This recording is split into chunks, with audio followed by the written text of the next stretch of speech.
Les architectes comme Le Corbusier travaillaient avec les designers.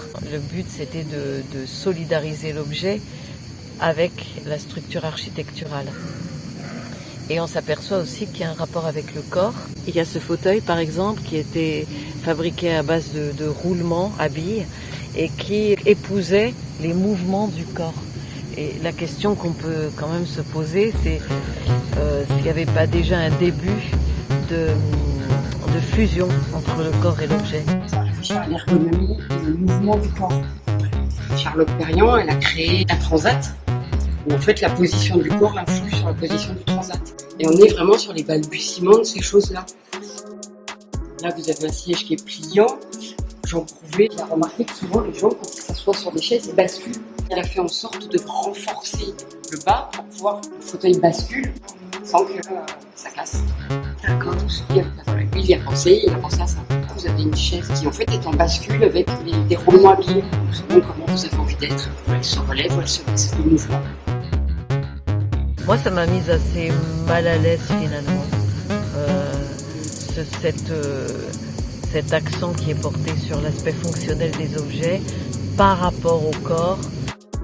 Le fauteuil, il s'allonge avec toi et il se relève en même temps que toi. Donc quelque part, ça rend l'objet solidaire du corps, mais en même temps, ça enlève une certaine autonomie au corps.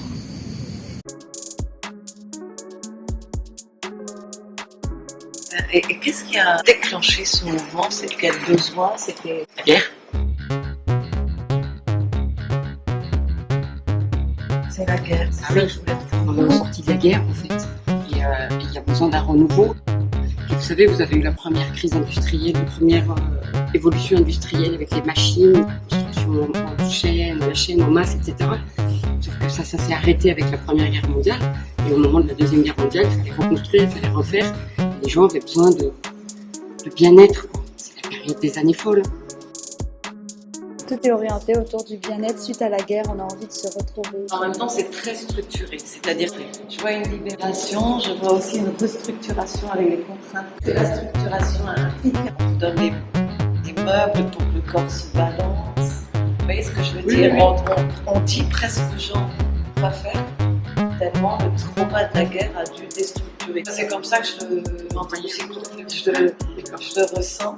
Et je me dis, oui, il y a une libération, mais en même temps, ça montre que la libération ne peut pas aller sans la structure. Trop de libération, en fait, Ça dissout. ça fait peur. Donc un petit carcan.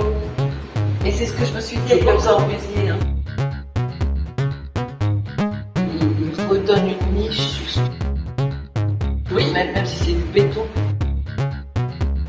Enfin, il insiste sur cette restructuration nécessaire. C'est radieux, en plus il y avait tout. On évoquait le supermarché, le coiffeur, le médecin, vous aviez la crèche pour les enfants. Donc tout était fait pour le bien-être de l'humain. Dans un espèce de cocon. Les fauteuils là sur la terrasse qui sont inclus dans le... Oui, c'est Transat en ghetto. Je faisais beaucoup aider par Charlotte Perriand. Je travaillais en tant qu'associé à l'agence pour s'occuper en fait de tout ce qui était intérieur. Il y a Le Corbusier, il y a son cousin qui est architecte et il y a Charlotte Perriand qui est très spécialisée dans le mobilier. Une architecture de l'intérieur. Dans l'intérieur moderne, le mobilier n'est pas pensé comme un objet autonome. Aménagement intérieur et architecture sont indissociables, répondent aux mêmes logiques et sont conçus comme un tout unitaire. Architectes et décorateurs imaginent de véritables atmosphères dans lesquelles couleurs, formes et matériaux sont composés de façon cohérente et contribuent à une esthétique générale. Les tissus d'Hélène Henry reflètent une approche architecturale de l'espace. De même, le lampadaire, dit La religieuse, de Pierre Charroux, aux enroulements géométriques, ou encore les lampes de Jacques Le Chevalier, sculpture de lumière inspirée de l'architecture, participent d'un effet d'ensemble. Le bureau en bois et métal de Pierre Charroux pour Robert Mallet Stevens, architecture également, l'espace par ses arêtes géométriques et ses éléments modulables. Ces meubles et luminaires en verre, albâtre et métal renvoient à la transparence de la maison de verre. Tous témoignent en outre d'une recherche de matériaux innovants, poursuivie en particulier par René Coulon, qui conçoit pour le pavillon de Saint-Gobain à l'exposition internationale de 1937 un mobilier de verre. Vous aviez un charron qui est dans le centre jaune ici, qui exposait Jean Prouvé dans sa galerie. Vous aviez Jean Prouvé qui commandait des pièces à charron pour en mettre dans les maisons qu'il construisait. Tout ça, ça travaillait ensemble. Et c'est ce qu'on essaie de faire de nouveau. On appelle ça la transdisciplinarité, mais avec difficulté. C'était beaucoup plus naturel à ce moment-là. On retrouve en musique, à Saint-Germain, dans le jazz. On voit cette espèce d'émulation entre les gens, en littérature aussi. Oui. Et en fait, à l'heure actuelle, ça devient intellectualisé. Ça a quelque chose de toujours cyclique. Tout revient en fait. Je crois qu'à l'heure actuelle aussi, il y a eu un besoin de retour. Ça donne des repères. Je pense que réinterpréter ce qui existe, ça rassure. L'être humain a besoin de se rassurer. Chaque crise, on a besoin d'être rassuré. Et on repart sur des choses. Des vieilles chansons. Voilà, des vieilles chansons, exactement, tout à fait. Toute nouveauté perturbe et tout carton rassure et toute ancienne chose rassure. Et Le Corbusier, son architecture, vous la voyez comme plutôt rassurante, ou plutôt angoissante. Les gens qui habitent là-bas, au début, ils nous ont dit que c'était super, puis finalement, après, ils nous ont parlé de leurs angoisses aussi. Je n'ai que l'œil externe. Pour moi, elles ne sont pas angoissantes. Je pense qu'habiter dans la ville à Poissy, on ne doit pas avoir le même ressenti que d'habiter dans la cité radieuse. La ville à Poissy, c'est son laboratoire de construction, c'est à Paris. Et en fait, c'est une de ses premières maisons modernes avec les 5 points, les pilotis, les plans libres, les façades ouvertes, etc. Il applique ces 5 points de l'architecture moderne. Il y a plusieurs choses qui les ont angoissés, entre autres le fait que ce béton-là ne tienne pas tant que ça le choque, parce qu'il y avait eu des erreurs de la part dans la conception. Mais peut-être aussi pour eux, le fait de rentrer dans un truc aussi costaud et de voir que finalement, c'est pas si costaud que ça a pu les angoisser aussi. Il y a un côté un peu fermé, comme pour voir la mer, on a obligé d'aller dans certains sens. On aurait pu imaginer qu'ils fassent un cadre dans ces murs en les sécurisant, puisque c'est aussi un lieu de vie, mais c'est pas le cas. Pour voir la mer, il faut monter, il faut s'accrocher au mur.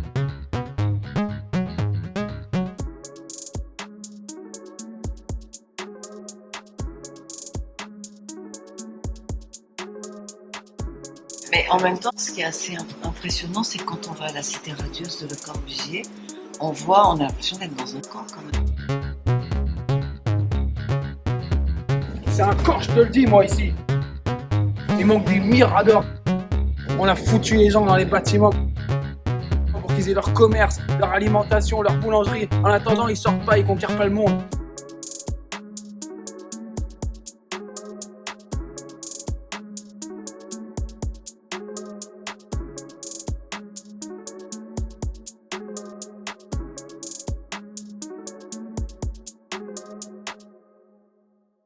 Je vais vous dire une chose, on est au Corbusier aujourd'hui, hein. Quelque chose qui va pas ici. Moi j'ai l'impression que c'est Anguille sous roche. On voit rien. Ils ont fait quelque chose pour que les gens restent bloqués.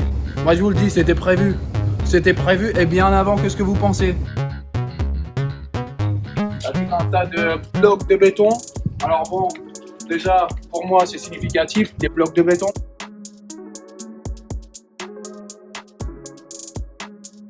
J'ai envie de dire, dans la subtilité, on a fait mieux. Hein. Bon allez, on continue, on va faire la visite. Allez, on n'a pas le temps.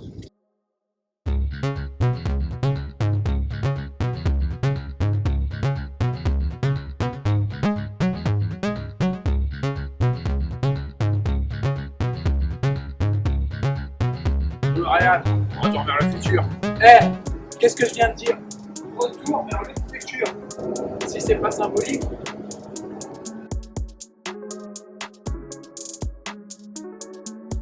Je crois que je viens de te donner tout un acte prophétique là. Je sais pas ce que c'est ici, Tu mais te rends pas compte de la portée de ce que je viens de dire?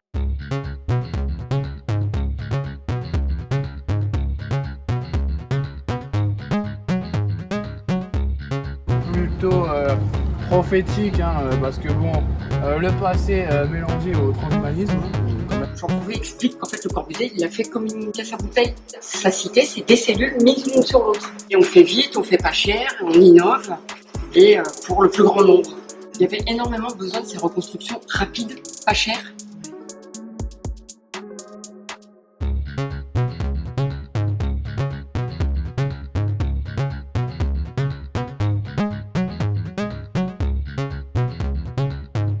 Regardez la ville White, on réfléchit à l'hygiénisme, d'où l'ouverture extérieure-intérieure, les jardins qui rentrent dans les maisons. Donc le but c'est de faire rentrer la nature dans les maisons à cette période-là. C'est pour ça qu'ils faisaient les baies vitrées.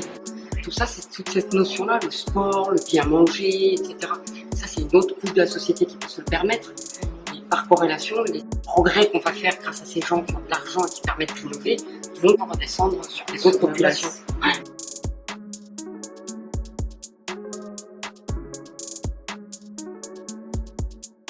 Sur le port de Toulon, cette espèce d'immense bâtiment qui a été créé par Demély, c'était de la reconstruction d'après-guerre, donc c'est des blocs les uns derrière les autres, le plus vite, le mieux possible.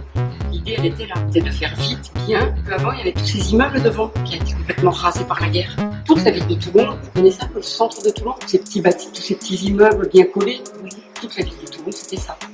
Et le devant du port de Toulon, c'était ça. Et donc il n'en reste que le cœur là qui n'a pas été rasé. Qui n'a pas été rasé, tout à fait, mais tout le reste a été rasé. Et d'ailleurs, l'extension, là où il y a la piscine, apparemment, elle a été faite avec les remblais de ce qui avait été nettoyé après les destructions. Toulon a beaucoup de représentations architecturales. On a le Moyen-Âge, on a le 20e, on a les années 50 et on a aujourd'hui. Et tout ça, ça se retrouve sur un secteur qui fait 10 km².